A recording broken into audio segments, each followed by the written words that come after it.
Welcome to episode 1382 of the Multifamily Collective. I just finished up a seminar, a panel on the topic of customization. The wonderful people at HappyCo invited me to be a part of the panel. I feel very privileged and honored to have been a part of it. I just love the people at HappyCo. They're very happy people. Anyway, I, I've thought about the topic of centralization for a very long bit of time. I think dating back to when equity residential started, what I believe was in essence a centralization initiative, whereby much of the work that the assistant manager did was much of that rote and routine work was centralized into um, a different effort, a different business platform, um, where you took pods of properties and you took one assistant manager who would, in essence, do the work of 3 to 5 or more assistant managers, because you took a lot of the other sort of day-to-day routines out of that person's job description and just limited them to doing the, let's call it, bookkeeping for ease of conversation, bookkeeping efforts. So they were able to do more work because they were uninterrupted and they were in a physically centralized location, or physical location that was sort of more central than spread out across the property. So all of that to say, I'm curious how people are framing up centralization.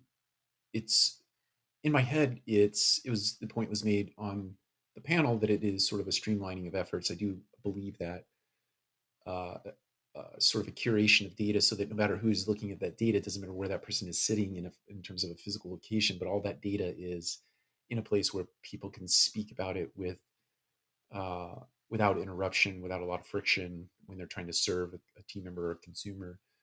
But then I also think about centralization as a in-person physical experience, meaning I guess what comes to mind for me is in a service situation, and you show up, service team members, they show up to a central location that is convenient to a pod of properties. Maybe that radius is 5 miles, maybe it's 10 miles.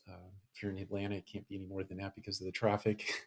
But you get people to arrive at a central location on a daily basis, and then their work is triaged by way of AI. But their uh, parts list, their work list, the things that are going to do during the day are all sort of administered uh, at that central location, the place where they arrive in the morning.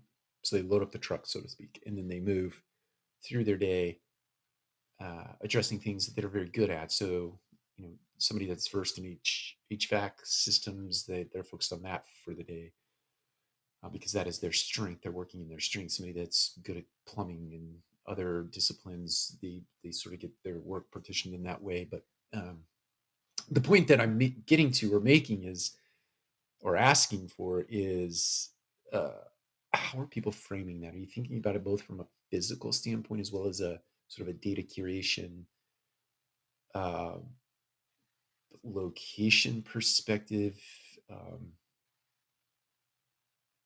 in terms of team members just having access? It doesn't matter where you're at, just access to information to facilitate business decisions.